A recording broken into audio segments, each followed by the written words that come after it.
बेटा जो नया चैप्टर है hydrocarbons, one of the most important chapter in your organic chemistry. Reason being 12th class के 3 chapter तो डिट्टो इससे रिलेटेड मिले और कोई भी ऐसा चैप्टर नहीं है जिसमें इसका यूज़ ना होता। ठीक है, चैप्टर को बहुत ही आराम से समझना है। जितनी भी रिएक्शंस आएंगी मैं आप लोगों को लगभग सारी करवाऊंगा, बट 2-3 चीज़ों का आप लोगों को ध्यान रखना है। क्या? पहली, आप लोगों के सामने शायद जिस भी दिन हाइड्रोकार्बन की क्लासेस होती रहेंगी उस दिन कम से कम 5 से 6 नेमिंग रिएक्शन आपको रोज़ मिलेंगे। रोज़ आपको 5 से 6 नेमिंग रिएक्शन मिलेंगे। नोट्स में तो आप अपने जैसा लिखेंगे, लेकिन आप लोग एक पेज बना लीजिएगा और उसके अंदर जो नेमिंग रिएक्शन रहेंगी, जैसे कि आप कॉपी के पीछे रख सकते हो या एक मिडिल पेज निकाल लेना। 40 से 50 नेमिंग रिएक्शन होंगे हमारे पास कम से। ठीक है, तो उन नेमिंग रिएक्शन को एक तरफ कर लेना, ताकि जब आप अपना बोर्ड का एग्जाम देने जाओ या फिर नीट का एग्जाम देने जाओ, जेई का एग्जाम देने जाओ, जो भी एग्जाम देने जाओगे, नेमिंग रिएक्शन में से एक क्वेश्चन तो आना ही आना है। बोर्ड में 2 क्वेश्चन आने हैं, जेई में 1 क्वेश्चन आना है और नीट में 1 क्वेश्चन 100% आने ही आने हैं। तो आपके लिए ईजी रहेगा कि आपको नोट्स बार बार छानने नहीं पड़े कि ये कहाँ है, ये कहाँ है। आपके पास एट द एंड एक ही पेज होगा जिसको आपको देखना है और आपके सारे naming reactions all at once cover हो जाए। ठीक है, चैप्टर को शुरू करने से पहले अगर मैं एनसीईआरटी की बात करूं हाइड्रोकार्बन्स की क्लास 11 की, तो एनसीईआरटी में एल्केन्स है, उसके बारे में उसका जनरल इंट्रोडक्शन है, CnH2n+2, फिर उसका फार्मूला है, फिर उसकी आइसोमेरिज्म है, और ये सारी चीज़ें हम लोगों ने कर ली। हम लोगों ने बहुत अच्छे से आइसोमेरिज्म देखी थी, उसमें कई सारे देखी, chain isomerism, metamerism, position isomerism, tautomerism, बहुत डिटेल में सारी आइसोमेरिज्म हम लोगों ने कर रखी। राइट, अब सीधा हम लोग आते हैं हाइड्रोकार्बन्स के इम्पोर्टेंट मुद्दे पर, जहां से एल्केन्स की प्रिपरेशन शुरू होगी। यानी कि हम लोगों को सीखना है कि एल्केन्स कैसे बनाते हैं, इस टॉपिक को समझें। एल्केन्स की अगर मैं बात करूंगा तो ध्यान सुनिएगा, आइसोमर्स क्या होते हैं जिनका फॉर्मूला सेम रहता है बेटा, लेकिन स्ट्रक्चर डिफरेंट होता है। अब आइसोमर्स की अगर मैं बात करता हूं तो पहले 3 मेंबर एल्केन के, यानी कि मीथेन, ईथेन और प्रोपेन, ये कोई आइसोमेरिज्म शो नहीं कर सकते। रीजन क्या है देख लो, मीथेन मतलब 1 कार्बन, ईथेन मतलब 2 कार्बन और प्रोपेन मतलब 3 कार्बन। अब इसको चाहे ऐसे लिख लो या ऐसे लिख लो, ये तो बात सेम है, ये कोई आइसोमेरिज्म शो नहीं कर सकता। लेकिन जैसे ही आपके पास 4 कार्बन हो जाएंगे तो देखो ये अलग है, इसका नाम अलग है और इसका नाम अलग है, यानी कि इसने आइसोमेरिज्म शो कर दिया। तो आइसोमेरिज्म शो करने के लिए मिनिमम नंबर ऑफ कार्बन कितने होने चाहिए आपके पास? 4 होने चाहिए। 4 कार्बन जो होगा यानी कि ब्यूटेन, वो हमारे पास 2 आइसोमेरिज्म शो करेगा। ऐसे ही 5 कार्बन जब हो जाएंगे तो हमारे पास कितने शो करेगा? 3 आइसोमेरिज्म शो करेगा। 6 कार्बन हो जाएंगे तो 5 करेगा। ऐसे जितने नंबर ऑफ कार्बन से बढ़ाता जाऊंगा उतने, अगर डेकेन की बात करूंगा, 10 कार्बन कंपाउंड को डेकेन बोलते हैं, उसके 75 आइसोमर्स पॉसिबल है। ऑक्टेन के 18 होते हैं, तो डेटा मैंने दे रखा है नीचे जा रखा है, हेक्सेन के 5, ऑक्टेन के 18, ब्यूटेन के 2, पेंटेन के 3, हेप्टेन के 9, डेकेन के 75। ठीक है, ये अब हमारे पास आती है प्रिपरेशन, यानी कि हम लोग एल्केन को कैसे बनाएंगे। बेटा स्टेप बाय स्टेप मैं आप लोगों को आपकी बुक में जो है वो चीज़ बता रहा हूँ। हाँ, कुछ क्वांटिटेटिव की बुक्स अगर आप उठाएंगे तो जैसे जो पहली रिएक्शन है एल्केन की प्रिपरेशन, यहाँ पर एक्चुअल में इन्होंने क्या कर रखा है कि एल्कीन भी बना के दे रखा है बीच में। अब मैं उससे यहाँ पे बता ही नहीं रहा, मैं बिल्कुल सेपरेट लेके चलूँगा ताकि आपको एक पॉइंट पे कंफ्यूजन ना हो। जब एल्कीन का टॉपिक आएगा तो मैं टॉपिक दोबारा उठाऊँ कि यहाँ पे क्या चीज़ मैंने नहीं बताई, वो मैंने जानबूझ के नहीं बताई क्योंकि मैं नहीं चाहता कि आपको किसी तरीके की कन्फ्यूजन। जब एल्कीन आएगा तो हमने एल्केन पढ़ रखा होगा, तो एल्काइन से एल्कीन और फिर एल्केन, वो प्रोसेस में एल्कीन में कराऊंगा। ठीक है, राइट। सो स्टार्टिंग विद सबसे पहला preparation bye catalytic hydrogenation of unsaturated hydrocarbons. Unsaturated मतलब ऐसे कंपाउंड जिनमें डबल बॉन्ड और ट्रिपल बॉन्ड होते हैं, और उनसे मुझे क्या बनाना है? सिंगल बॉन्ड वाले कंपाउंड बनाने हैं। सिंगल बॉन्ड वाले कंपाउंड यानी कि बेटा मेरे को एल्केन्स बनाने हैं, और बात भी वही हो रही है, हमारे पास एल्केन्स की बात हो रही है। तो ठीक है, सबसे पहले आप देखिए कैटालाइटिक हाइड्रोजनेशन। कैटालाइटिक मतलब एक कैटलिस्ट का इस्तेमाल किया गया है जिसकी प्रेजेंस में रिएक्शन बहुत जल्दी से हो सकती है, और दूसरा हमारे पास है हाइड्रोजनेशन, यानी कि रिएक्शन में हाइड्रोजन को ऐड किया गया है, इसलिए इसका नाम है हाइड्रोजनेशन। अगर आप ध्यान से देख पा रहे हो CH डबल बॉन्ड CH2 को H2 के साथ मैंने ऐड कराया in the presence of catalyst, जो कौन सा था, निकेल।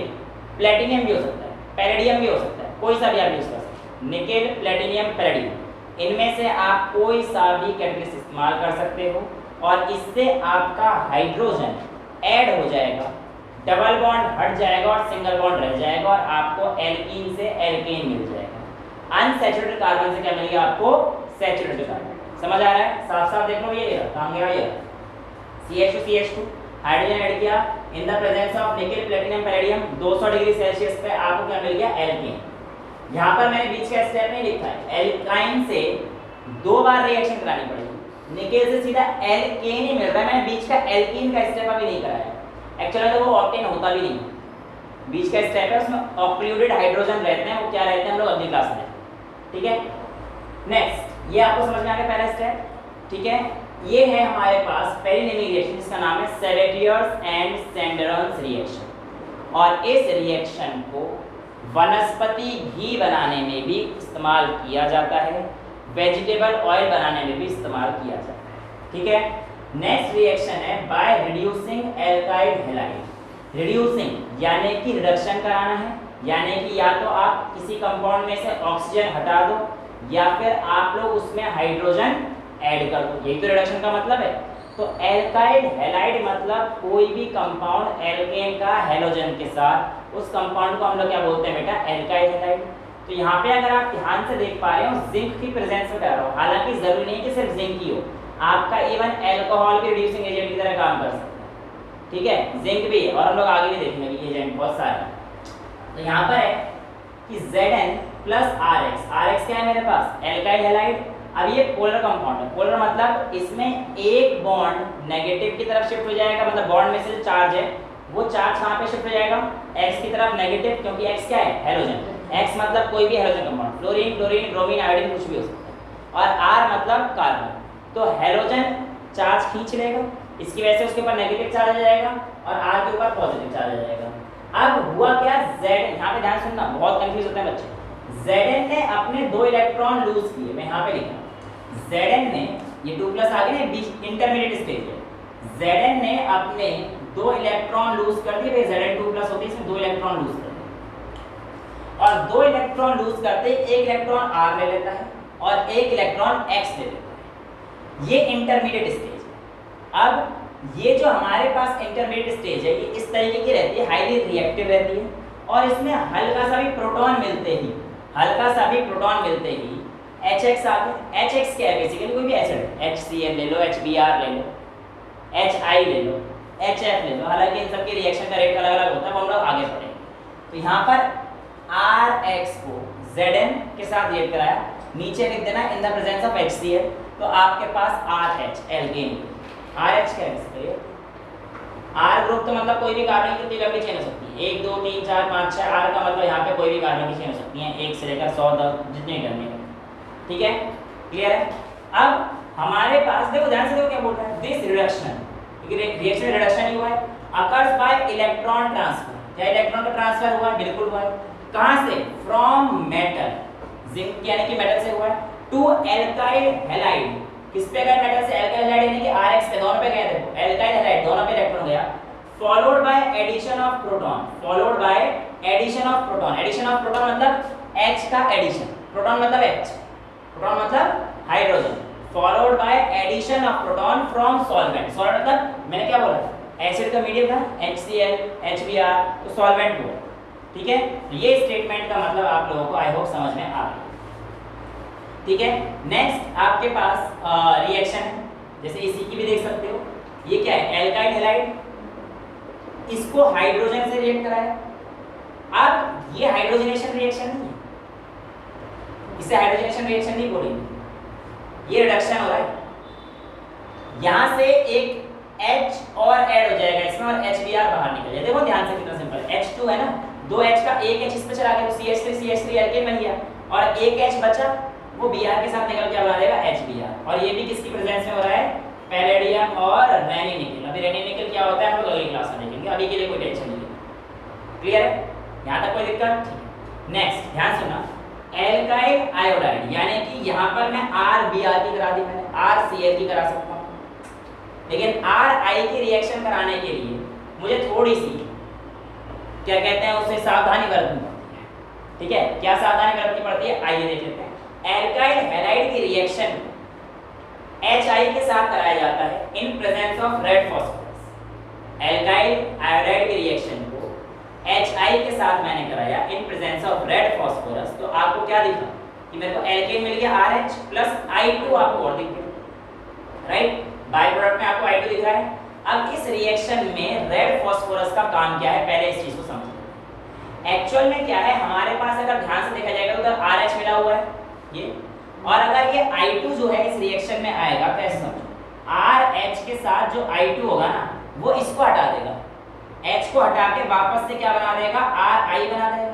यानी कि हम तो वहीं पहुंच गए जहां से शुरू किया था, और अगर हम लोग वहीं पहुंच जाएंगे जहां से शुरू किया तो फायदा क्या होगा, तो इक्विलिब्रियम बैकवर्ड शिफ्ट ना हो, इसके लिए हम लोग रेड फॉस्फोरस का इस्तेमाल करते हैं ताकि हम लोगों को वापस से एल्काइल हैलाइड ना मिले। ये तो हम चाहते नहीं है कि हमारा RH एल्केन बन गया, बस हमें प्रिपरेशन ऑफ एल्केन बनानी है, यानी कि एल्केन बनाना है, तो मेरे को RI तो चाहिए ही, RI चाहिए तो मैं इतना काम नहीं करता, क्लियर। तो ये RI तो मेरे पास ऑलरेडी था यहाँ पर, है ना। एल्काइल हैलाइड को रिड्यूस करने के कई सारे तरीके हैं।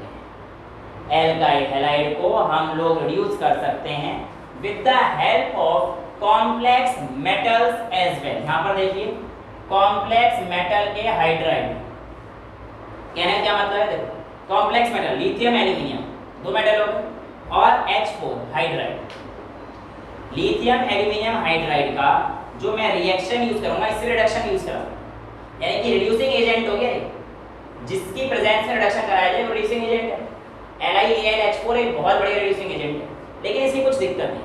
इसकी दिक्कतें ये हैं कि ये सिर्फ और सिर्फ प्राइमरी और सेकेंडरी एल्काइल हैलाइड को ही रिड्यूस कर सकता है एल्केन में, लेकिन टर्शियरी का काम नहीं कर सकता। ध्यान से देखिए, LiAlH4 is used for primary and secondary alkyl halides only. Tertiary alkyl halides undergoes dehydrohalogenation. बड़ा भारी वर्ड हो गया, dehydrohalogenation, है ना। देखो बेटा, डी मतलब हटाना, किस किस को हटाया, हाइड्रोजन और हेलोजन। तो सर अगर हम लोग LiAlH4 को टर्शियरी एल्काइल हैलाइड के साथ रिएक्शन कराएंगे तो होगा क्या, दिखा दो। मैंने कहा देखो, ये देखो यहाँ पे लिख रखा है, ये टर्शियरी एल्काइल हैलाइड, टर्शियरी दिख रहा है आपको 3 डिग्री, मैंने 1 डिग्री 2 डिग्री 3 डिग्री में अंदर बता रखा है। टर्शियरी एल्काइल हैलाइड कंपाउंड ये है। अगर मैं इसकी LiAlH4 के साथ रिएक्शन कराता तो मुझे मिलना क्या चाहिए था, एल्केन, लेकिन मैंने बताया कि ये केवल और केवल प्राइमरी के लिए वैलिड है, सेकेंडरी के लिए वैलिड है, टर्शियरी के लिए नहीं है। क्योंकि ऐसा होता है क्या होगा, एक्चुअल में इस R के पास भी अगर मैं इस R को CH3 लिखता हूँ, इस R को मैं CH3 तो होगा क्या, ये X निकलेगा यहाँ से, तो D हेलो हो गया, और एक H यहाँ से निकलेगा। अब एक बॉन्ड इसको चाहिए, एक बॉन्ड इसको चाहिए, तो यहाँ पे क्या कर लेते हैं, डबल बॉन्ड बना लेते हैं। तो देखो, यानी कि CH3 जो था वो बेसिकली इसको R रहने देता हूँ, यहाँ पे कर देता हूँ। ये जो CH था, एक H यहाँ से निकला है और एक हेलोजन यहाँ से निकला, तो यहाँ पे क्या आ गया, इस चीज को सेटिस्फाई करने के लिए डबल बॉन्ड। तो आपके पास एल्केन की जगह क्या मिल गया, आपको एल्कीन मिल गया। यानी कि अगर टर्शियरी एल्काइल हैलाइड आपके पास रहेगा तो आपको क्या मिलेगा, प्रोडक्ट आपका एल्कीन, ना कि एल्केन, जो आपको क्या चाहिए था, एल्केन। तो सर फिर हम क्या कर सकते हैं, तो बेटा आप अपना एजेंट बदलो, sodium boron hydride. Sodium boron hydride को हम लोग इस्तेमाल करते हैं सेकेंडरी और टर्शियरी, ठीक है। लेकिन अभी ध्यान सुनना, मैं आपको बता रहा हूँ, यहाँ पर है PH3SNH, ये इतना बड़े रिड्यूसिंग एजेंट है, आपके पास प्राइमरी, सेकेंडरी और टर्शियरी तीनों ही कैटेगरी के लिए एप्लीकेबल है, और तीनों ही केस में एल्केन ही देता है। क्लियर है यहाँ पे चीजें, कोई डाउट तो नहीं है, किसी को कोई डाउट तो नहीं, सारी चीजें क्लियर है। हाँ बेटा, समझ आ रहा है, कोई डाउट तो पूछ लो किसी को, आगे चल सकते हैं। ठीक, ऑर्डर ऑफ रिडक्शन यानी कौन सबसे पहले रिड्यूस होता है, तो आयोडाइड बेसिकली बॉन्ड स्ट्रेंथ की बात है, जिसका बॉन्ड जल्दी टूट गया और जल्दी रिड्यूस हो जाएगा। यार ध्यान से सुनो, ये है RI का बॉन्ड इतना बड़ा, तो इसको तोड़ने में भी हमें बहुत कम टाइम लगेगा, क्योंकि आयोडाइड का साइज बहुत बड़ा है ना, तो उसको तोड़ने में कम एनर्जी लगेगी, कहानी खत्म। इसका बॉन्ड जल्दी टूट गया, वो जल्दी रिड्यूस हो गया, कहानी खत्म। तो भैया यहाँ पे पूछा जनरल ऑर्डर ऑफ रिडक्शन, तो यहाँ पे I आयोडीन फिर क्या आएगा हमारे पास, क्लोरीन, ब्रोमीन, फिर क्लोरीन और फिर फ्लोरीन। ये हमारे पास जनरल ऑर्डर। ठीक है, यहाँ तक कोई दिक्कत नहीं। अब आते हैं यहाँ पे, बहुत इंपॉर्टेंट है, by reduction of alcohol, aldehyde, ketone, carboxylic acid. देखिए सबका रिडक्शन कराना है, बेसिकली सबका क्या कराना है, रिडक्शन। और पहुंचना कहाँ पर है मुझे, एल्केन पर। जो भी बॉन्ड होंगे उसमें से अगर RCHO है तो O हटा दो, ROH है तो O हटा दो, RCOOH है तो डबल O हटा दो। तो बेसिकली मुझे कहाँ पहुंचना है, मुझे इतना पता है सिर्फ और सिर्फ एल्केन पे पहुंचना है। और एल्केन पे कैसे पहुंचेंगे आइए देखते हैं। एल्कोहल की तो सिंपल से सिंपल HI के साथ रेड फास्फोरस में रिएक्शन करा दो, तो RH मिल जाएगा, H2O अलग मिल जाएगा, I2 अलग मिल जाएगा। ये एल्कोहल का रिडक्शन हो गया, O हट गया यहाँ से। रिमूवल ऑफ ऑक्सीजन तो RH मिल गया ना, रिमूव, मैंने आपको क्या बताया, रिडक्शन के दो तरीके हैं, या तो हाइड्रोजन को ऐड कर दो या ऑक्सीजन को हटा दो, दोनों ही रिडक्शन। तो यहाँ पे एल्कोहल का रिडक्शन हो गया ना, RO हट गया तो RH हट गया, तो एल्कोहल रिडक्शन हो गया, कहानी खत्म। क्लियर है, विदाउट। नेक्स्ट है एल्डिहाइड। एल्डिहाइड रिडक्शन यानी कि यहाँ से O हटा दो और 4HI का इस्तेमाल भी कर रखा है, तो R के साथ CH3 बन जाएगा और बाकी H2O और I2 बाय प्रोडक्ट उनसे मतलब भी नहीं, उनसे हमें मतलब भी नहीं। नेक्स्ट हमारे पास ये क्या है, कीटोन, RCOR। ये देखो बेटा, RC डबल बॉन्ड OR, ये सब तो 10th ही पढ़े थे, ये कीटोन ग्रुप होता है। ठीक है, और बाकी जो 11th में उनको पढ़ाई रखा है, बहुत लंबे लंबे वाले कंपाउंड के ग्रुप के नाम है ना। तो ये कीटोन ग्रुप हो गया, इसकी भी रिएक्शन कराऊंगा, तो हमारे पास RCR, O हट गया ना, मैंने क्या कहा था, O हटा दो बस हमेशा, बेकार की चीजें हटा दो, एल्केन चाहिए ना, रिडक्शन कराना है। अपना रिएजेंट दिया कौन सा, रेड फास्फोरस के HI के साथ, ये तो मैंने करके दिखाया तुम्हारे पास, रिडक्शन कराता है बेहतरीन वाली, करा दी मैंने सबकी रिएक्शन। ये कार्बोक्सिलिक एसिड है, बाकी सब कुछ हटा दो, H2O वगैरह, HO2 जो भी है, RC जो नाम है समझ में आया, C के साथ एक कंपाउंड बन गया RCH3 का नहीं। ठीक है, यहाँ तक क्लियर है। अब आपके पास एक और नई रिएक्शन आज की, जिसका नाम है क्लीमंसन रिडक्शन। कौन सी, क्लीमंसन रिडक्शन, यानी कि ध्यान सुनो, मैं आपसे जो चीज बोल रहा हूं उसको ध्यान सुनो। Clemmensen reduction is preferably used for aldehyde, ज्यादा तो एल्डिहाइड यूज होता है, but it can be used for both. But मैं इसको एक प्रेफरेंस किसको दूंगा, मैं तो एल्डिहाइड, बट किया दोनों पे जा सकता है, मैंने करके दिखाया है। इसकी पहचान क्या है, इसका रिएजेंट जिंक और मरकरी का एलॉय, अमलगम, जिंक अमलगम। ठीक है, ZnHg को जिंक अमलगम बोलते हैं। In the presence of HCl, अगर आप H हाइड्रोजन के साथ, बाकी H तो यहाँ पे आना ही है ना, तो एल्डिहाइड का रिएक्शन कराएंगे in the presence of hydrogen, और रिएजेंट क्या होना चाहिए, जिंक अमलगम का alloy in the presence of HCl, तो आपको एल्केन मिल गया। ये क्लीमंसन रिडक्शन है।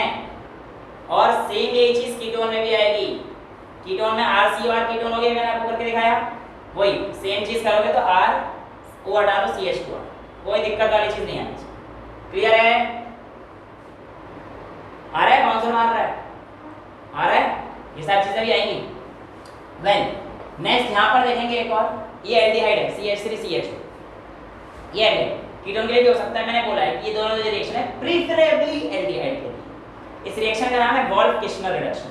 क्या नाम है, वोल्फ-किश्नर। क्या याद रखना है इसमें भी, रिएजेंट, इसका रिएजेंट क्या है ये याद रखना है।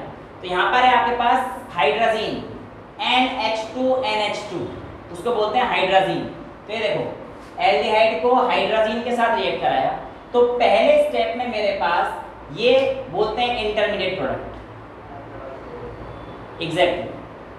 और ये जो हमारे पास इंटरमीडिएट प्रोडक्ट है, इसको KOH के साथ रिएक्शन कराया, ध्यान सुनना, 150 से 200 डिग्री सेल्सियस होता है, 150 से 200 डिग्री सेल्सियस, मैंने लिखा नहीं है, 150 से 200 डिग्री सेल्सियस, इस बीच टेम्परेचर रहता है। तो एल्केन आ गया। बेसिकली मुझे कुछ नहीं करना, देखो ना ऐसे, O हटाना है और एल्केन बनाना है। रिएजेंट देगा, रिएक्शन आइडेंटिफाई कर लेना, अच्छा हाइड्रोजन और KOH है, ठीक है, ये तो मेरी वोल्फ-किश्नर है, कहानी खत्म। क्लियर है। क्लीमंसन में क्या है, जिंक और अमलगम का alloy in the presence of HCl, यहाँ पे क्या है, हाइड्रोजन है in the presence of KOH, कहानी खत्म। बिल्कुल स्प्राइट की तरह चलना चाहिए, स्प्राइट मतलब क्लियर है ना, उसका स्टेटमेंट स्प्राइट क्लियर है।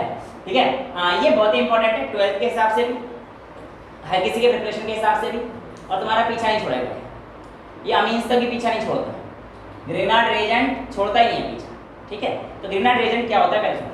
ग्रिग्नार्ड रिएजेंट बेटा एक ऑर्गेनोमेटेलिक कंपाउंड है। कैसा कंपाउंड है, ऑर्गेनोमेटेलिक कंपाउंड। अब ये ऑर्गेनोमेटेलिक कंपाउंड क्या होता है और मैं क्यों इसे ऑर्गेनोमेटेलिक कंपाउंड बोल रहा हूँ, इस बात को समझा।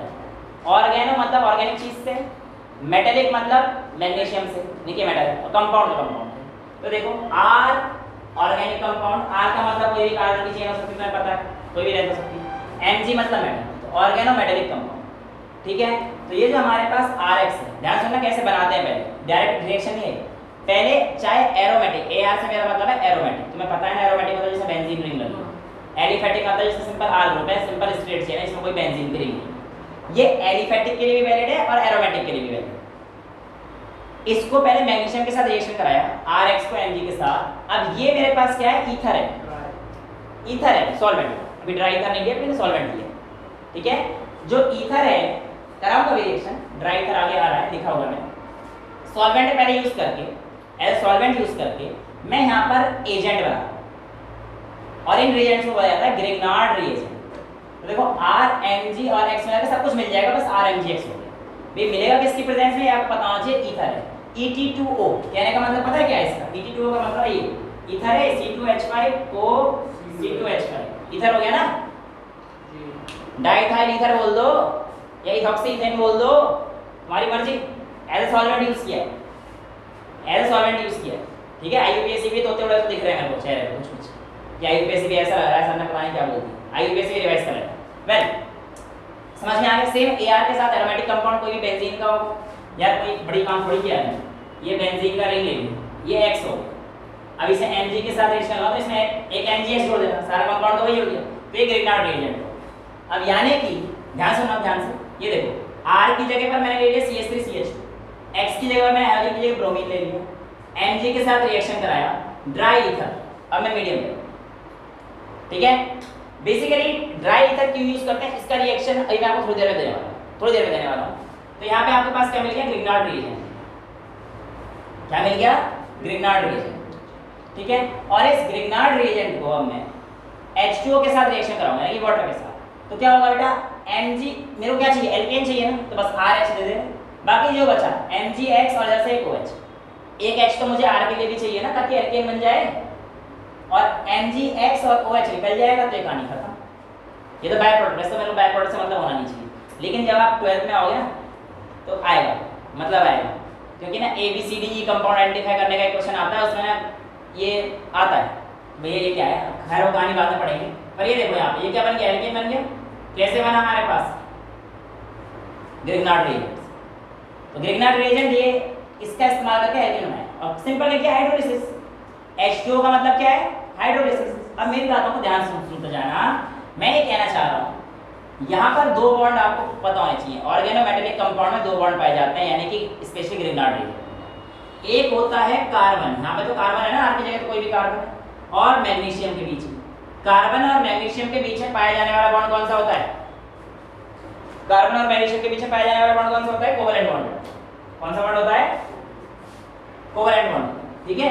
तो ये जो R और Mg के बीच में बॉन्ड है, ये बॉन्ड है मेरे पास कोवैलेंट, लेकिन Mg और हेलोजन के बीच में जो बॉन्ड है, ये वाला बॉन्ड आयन है। ये भी क्वेश्चन पूछा गया है, तो आपको पता होना चाहिए ऑर्गेनोमेटेलिक में एक कोवैलेंट बॉन्ड है और एक आयन है, ठीक है। ये आपकी कहानी खत्म, समझ में आ गया। अच्छा, नेक्स्ट है by Wurtz reaction. Wurtz reaction भी बहुत बड़ी रिएक्शन, लेकिन इसकी कुछ लिमिटेशंस हैं, हम लोग आगे देखने वाले। वुड्स रिएक्शन आप बस ऐसे याद रखना, 1 से 2 बनाएंगे, 2 से 4 बनाएंगे, 4 से 8 बनाने, 5 से 10 बनाने, 3 से 6 बनाने, 10 से 20 बनाने। डबल अगर हमें करना है तो उस रिएक्शन के लिए हम लोग किसका इस्तेमाल करेंगे, वुड्स रिएक्शन। तो basically it is used to double the number of compounds. Ethane है तो ब्यूटेन बनाना है, मीथेन है तो इथेन बनाना है। इस तरीके की रिएक्शन को बनाने के लिए हम लोग क्या यूज करते हैं बेटा, वुड्स रिएक्शन। कैसे यूज करते हैं, एल्काइल हैलाइड लीजिए और सिमिलर एल्काइल हैलाइड लीजिए। देखो एल्काइल हैलाइड का हेलोजन और एल्काइल हैलाइड हो गया, ये भी एल्काइल हैलाइड है और ये भी एल्काइल हैलाइड है, दोनों एल्काइल हैलाइड है। और इसको आप इस्तेमाल कीजिए in the presence of sodium, sodium की प्रेजेंस, और ड्राई ईथर मीडियम ही रखना पड़ेगा। क्यों, अभी मैं 2 मिनट समझाऊंगा, प्लीज 2 मिनट रुक जाओ, फिर पूछो यार क्यों यूज कर, बता रहा हूँ नहीं पूछना ठीक है, फिर भी बताऊंगा, ये भी ठीक है। चलो ये RX है और ये RX, आपको क्या दिख रहा है कि सेम कंपाउंड है, तो मैं इसको 2RX लिख सकता था, ठीक है। अगली बार से मैंने वही करा है, Na की प्रेजेंस में लगाऊंगा तो R एक तरफ, 2X निकले ना, और 2 Na, तो 2NaX लिख दूंगा, कंपाउंड पूरा बैलेंस, राइट। RR compound. जैसे कि एग्जांपल के तौर पर 2CH3Br, बेसिकली यहाँ पे CH3Br लिख दिया, यहाँ पे भी CH3Br लिख दिया, तो होगा क्या CH3 R का मतलब यहाँ पे CH3 से है ना, देखो R CH3 रिप्रेजेंट कर रहा है, तो CH3 मिल गया, 2NaBr बाहर। एक्सप्रेशन के साथ मैं आपको एग्जांपल भी देता जा रहा हूँ ताकि आप लोगों को समझने में आसानी। अब मेरा एक क्वेश्चन यहाँ पे आ सकता था कि सर यहाँ पर आप लोगों के पास 2CH3Br की जगह मान के चलो मैंने मिथाइल आयोडाइड और इथाइल आयोडाइड ले लिया, सेम ले लिया ना, मिथाइल आयोडाइड मतलब CH3 आई, मिथाइल आयोडाइड मतलब CH3 आई और इथाइल आयोडाइड मतलब C2H5। क्या मैं इन दोनों यानी कि एक आर ले लिया, एक आर ले लिया, इनको यूज करके बोर्ड रिएक्शन कर सकता हूं? तो आपका आंसर आएगा यस, आप कर तो सकते हो सर। लेकिन इसके केस में आपके पास मिक्सचर ऑफ प्रोडक्ट आएंगे। कैसे आएंगे देखो, इसकी वजह से CH3I की वजह से क्या आ सकता है, इथेन आ सकता है, CH3I और एक और CH3I का रिएक्शन में तो इसकी वजह से C2H6 आ सकता है। C2 वाले की वजह से 2 से कितने बनेंगे, 4 बनेंगे, तो C4H10 आ सकता है। और हो सकता है ये दोनों भी आपस में मिल जाएं, हो सकता है कि ये दोनों भी आपस में मिल जाएं, 1 और 2, तो इससे हमारे पास C3H8 भी आ सकता है। ठीक है, पेपर में क्वेश्चन पूछा गया था कि इथाइल आयोडाइड और मिथाइल आयोडाइड को लिया गया, इनमें से कौन सा कंपाउंड पॉसिबल नहीं है? आपका ऑप्शन नहीं था इथेन, प्रोपेन, ब्यूटेन, पेंटेन, तो पेंटेन पॉसिबल नहीं था। लेकिन हम लोग 2 डिफरेंट एल्काइल हाइड्राइड को यूज नहीं करते, 2 डिफरेंट एल्काइल हाइड्राइड को भी यूज नहीं करते। ऐसा क्यों नहीं करते? एक्चुअल में ये इतने क्लोज होते हैं, इनके बॉइलिंग पॉइंट इतने क्लोज होते हैं कि सिंपल डिस्टिलेशन से इनको सेपरेट आउट करना बहुत मुश्किल हो जाता है। इसीलिए हम लोग सिमिलर एल्काइल हाइड्राइड यूज करेंगे। मिथाइल हाइड्राइड यूज किया, दूसरा मिथाइल हाइड्राइड, 1 से 2, 2 से 3, 3 से 4। तो यहाँ पर देखो लिखा भी होगा मैंने ये example, methyl hydride plus ethyl hydride can give mixture of ethane, butane and propane, इन सब का दिया। ठीक है, नेक्स्ट प्रिपरेशन, 5 प्रिपरेशन हमारे खत्म हो, 6ठी प्रिपरेशन बता रहे हैं। By heating 2 molecules of RX। अब आपको लगेगा सर ये तो अभी तो पढ़ी थी हमने, बुक्स तो है, 2 RX को रीजेंट चेक करो ना, RX विद जिंक, तो 2 मॉलिक्यूल ऑफ RX जिंक के साथ ईथर मीडियम। देखो Na के साथ करूंगा तो वो आ जाएगा वुड्स, और जिंक के साथ करूंगा तो वो आ जाएगा फ्रैंकलिन रिएक्शन।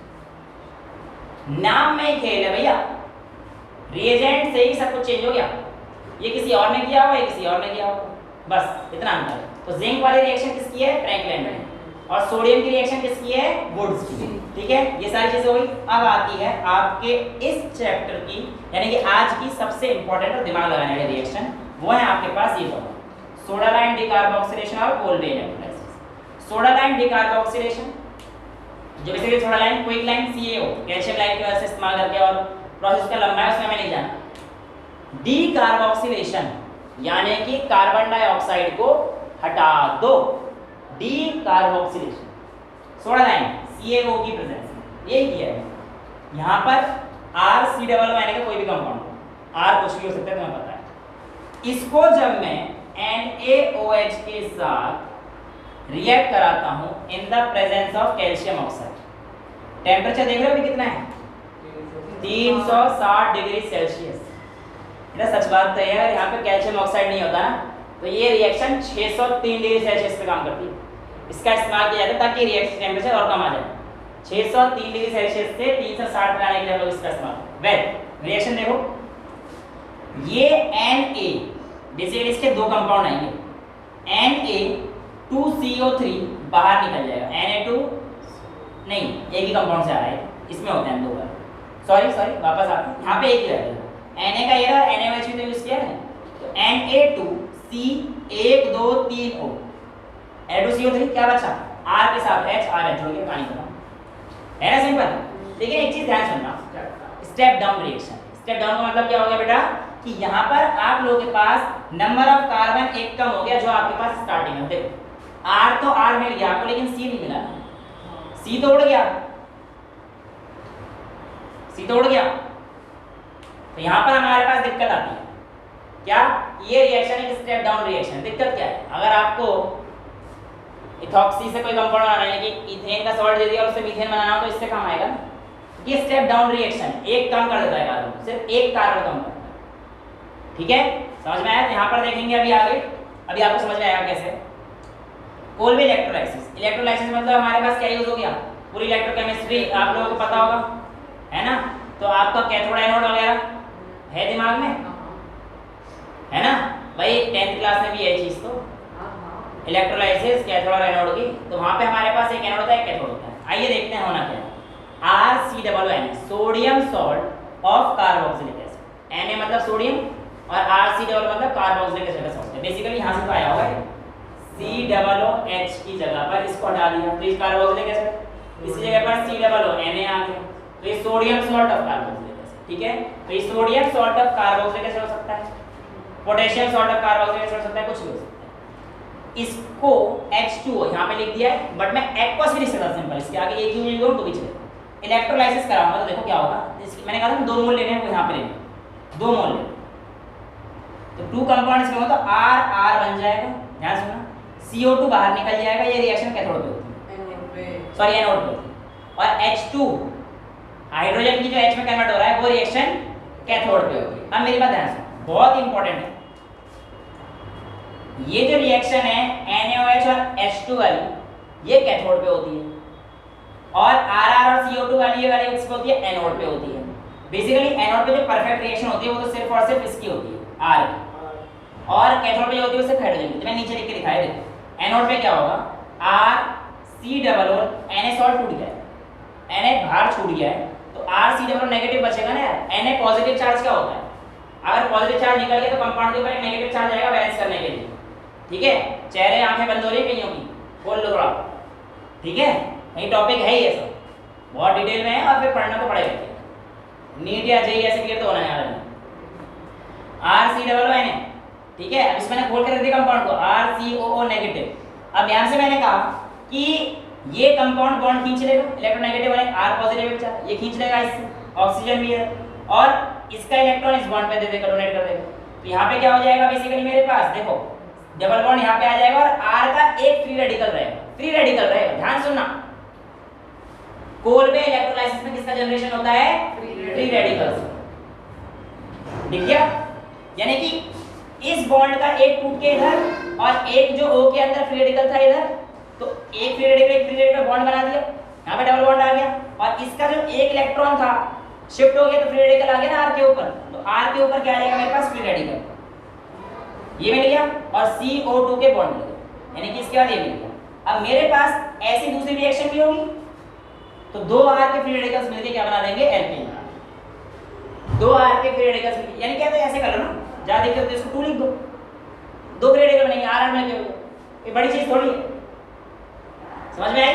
तो ये हमारे पास क्या जनरेशन हो गया, एल्केन की जनरेशन हुई। अब ध्यान सुनना, यहां पर अगर आप ध्यान से देख पा रहे हो, कार्बोक्सिलिक एसिड का सॉल्ट आ रहा है, कार्बोक्सिलिक एसिड मतलब पीएच क्या रहेगा, एसिडिक। सुनो, कार्बन डाइऑक्साइड भी लगभग एसिडिक बफर ही होता है, एसिड ही होता है लगभग, है ना? क्वेश्चन लेते हैं धबाधब, कोल में इलेक्ट्रोलाइसिस में ये करा, पीएच बताओ कितना आएगा? ऑप्शन थे 6, 7, 8, 10। 6, बहुत बढ़िया बेटा, गलत। ध्यान से सुन लेना, दिमाग लगा लेना इस चीज को कि रिएक्शन में देखो क्या बचा हुआ है। R तो कैथोड पे हो गया, H2 एनोड पे हो गया, NaOH और CO2 बच गया। सुनना मेरी बात, NaOH जो लेफ्ट ओवर है वो क्या है, बेस है यार, स्ट्रॉन्ग बेस है, pH 10 है, 8 भी नहीं लगाऊंगा, ग्रेटर देन 7 में से ऐसा ऑप्शन कम देगा कि 8 और 10, पर अगर आई तो भी 10।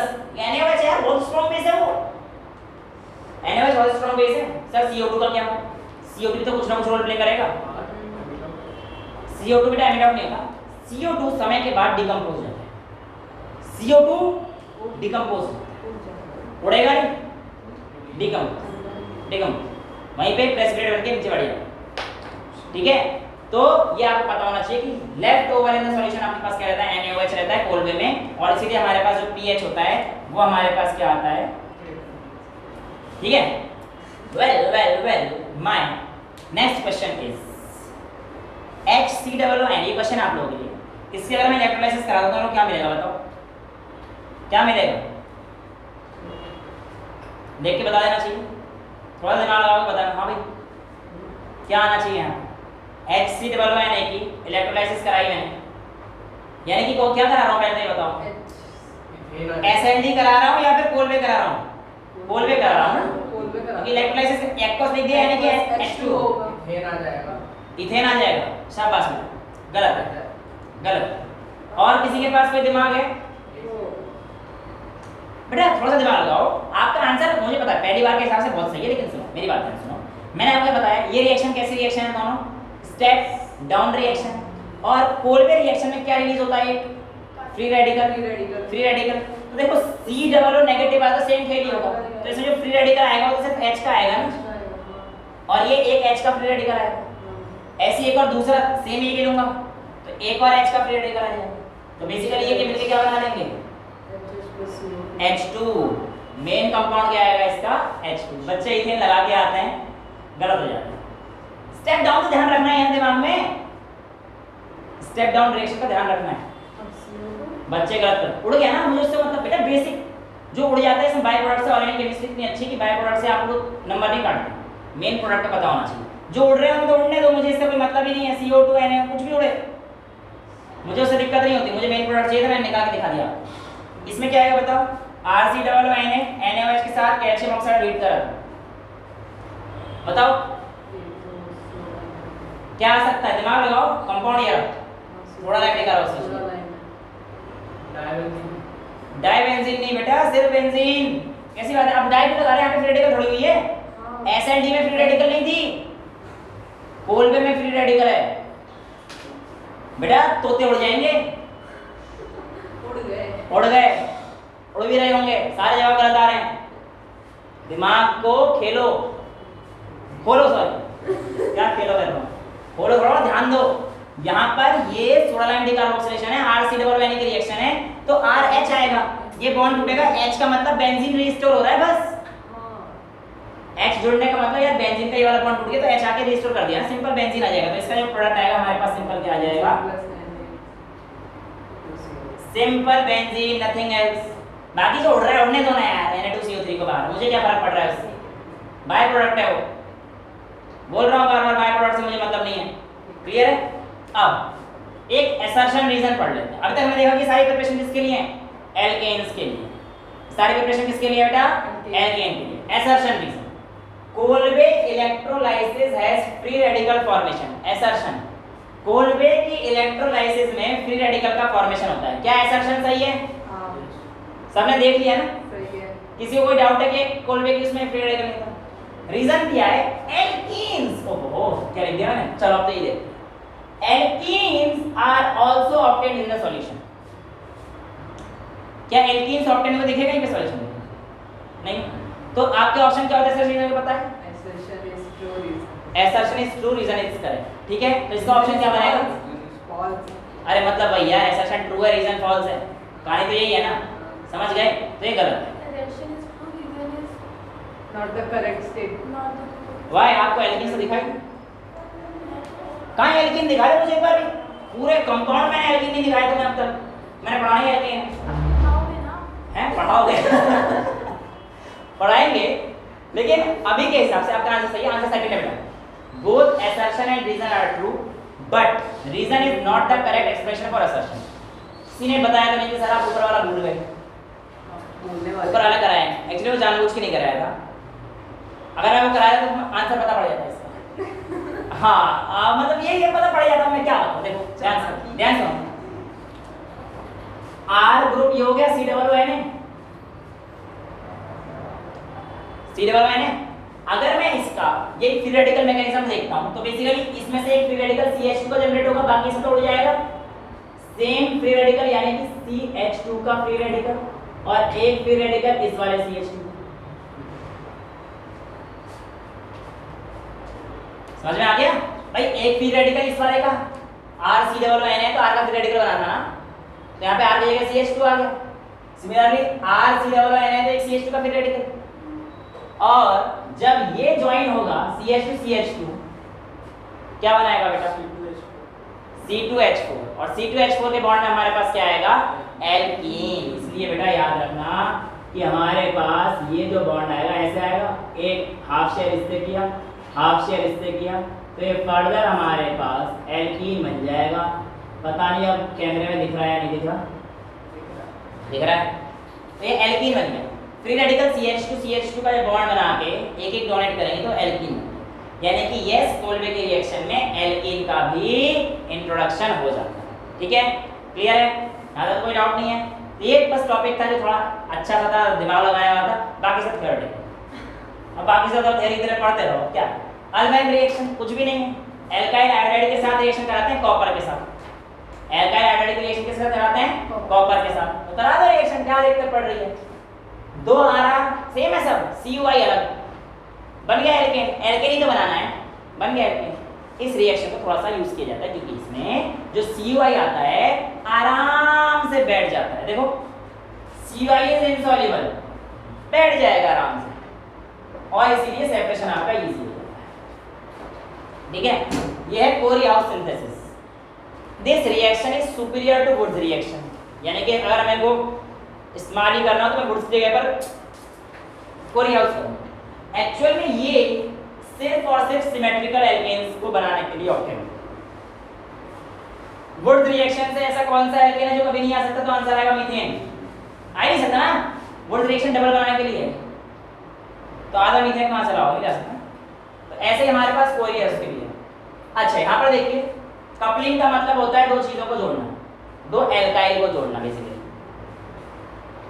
आप बेंजीन को, दो बेंजीन को जोड़ के कपलिंग रिएक्शन बोल सकते हो। तो कपलिंग का मतलब है जैसे यहाँ पे ये देखो रिडक्शन में भी RH आया था ना, RH की जगह पर अगर RH जुड़ जाता है, RH की जगह पर अगर R कंपाउंड हो जाता है, यानी कि एल्काइल ग्रुप हो जाता है, उसे भी कपलिंग बोलते हैं।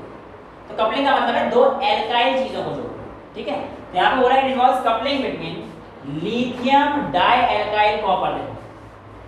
लिथियम दो एल्काइल और copper, lithium dialkyl copper and alkyl halide, and alkyl halide. तो देखो एल्काइल हैलाइड है। ठीक है, तो देखो कुछ नहीं करना, जो एक इसका R ये और जो एल्काइल हैलाइड का R ये जोड़ देना। बाकी क्या बचा? Li के साथ एक X निकाल देना और क्या बचा? एक RCU। बचते हुए देखते हैं क्या निकलता है, हमें तो उससे मतलब ही नहीं है। एल्काइल हैलाइड का जो हमने कंपाउंड लिया है उसका R आएगा, ये आएगा, दूसरा इसका R आएगा, हो गई।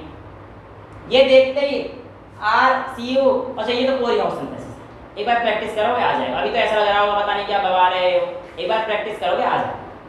ठीक है, अब ये जो हमारे पास डाइएल्काइल कॉपर लिथियम वाला कंपाउंड है, लिथियम डाइएल्काइल कॉपर वाला, इसे हम लोग कहते हैं गिलमैन्स रिएजेंट। इसी कंपाउंड को कहते हैं गिलमैन्स रिएजेंट। ठीक है, ध्यान रखना कॉपर का है। एक पेपर में इसी का जिंक दे दिया था, वो गलत था। जिंक का नहीं है, कॉपर का ही है।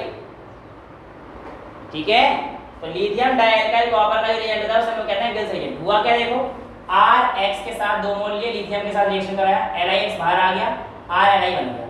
अभी पीछे देखो RLi बन गया, RLi को फिर एक बार CuH के साथ रिएक्शन कराया तो R2CuLi बन गया, और R2CuLi के R' के साथ कराया तो एल्केन बन गया। यही कहानी है जो अभी तक समझे शॉर्ट में मैंने। यहाँ ध्यान सुनना, आप जो हमारे पास गिलमैन रिएजेंट है उसमें R कोई सा भी ले सकते हो, लेकिन अगर आपको ईल्ड अच्छी चाहिए तो एल्काइल हैलाइड केस में आप R' को प्राइमरी लें।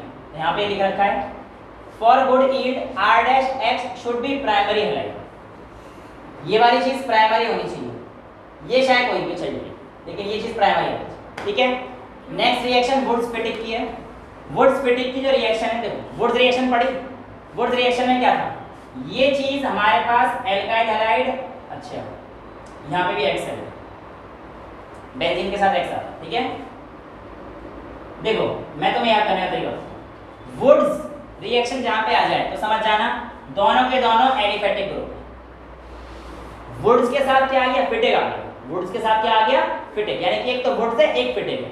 फिटिक को याद रखना, यानी कि एक एरोमेटिक कंपाउंड है, यानी कि एलिफेटिक और एरोमेटिक कंपाउंड। तो ये रिएक्शन आएगा सेम है, Na और ड्राई के प्रेजेंस में R, और ये मिल जाता था ना, वहां पे भी RR मिलते थे। वहां पे देखो ना, यहाँ पे मैंने RR मिलाए हैं, ये रहा ये कहां गया, ये रहा ना RX को RR मिलाए थे। अब क्या RX और यहाँ पे बेंजीन के साथ X कर दिया है बस।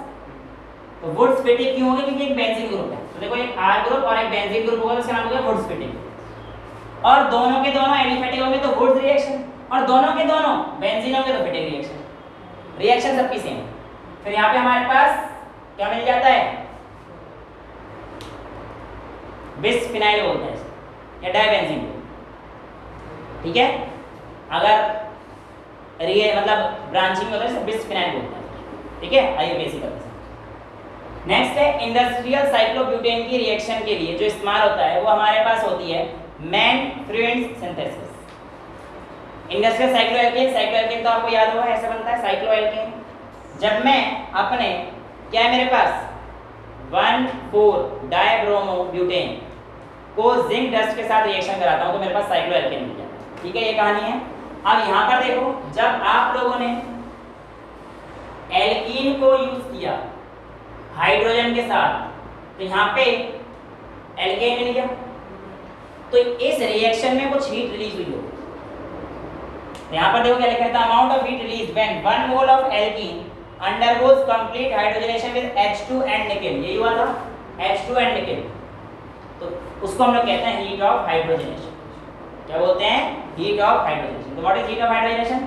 1 मोल एल्कीन को जब आप बदलेंगे और आपका कंप्लीट हो जाएगा एल्केन बनने तक, हाइड्रोजन और निकेल की प्रेजेंस जो हीट आई होगी उसको हम लोग क्या बोलेंगे? Heat of hydrogenation. क्योंकि हाइड्रोजन का ऐड होने में कितनी हीट आई 1 मोल एल्कीन के द्वारा, वो उसकी हीट ऑफ हाइड्रोजनेशन कहानी है, ठीक है। समझ में आ गया? कोई ऐसा टॉपिक है जो आपको समझ में नहीं आया तो पूछ लो, कोई रिएक्शन ऐसे जो समझ में आया तो पूछ लो, है कोई? हाँ, कौन सी?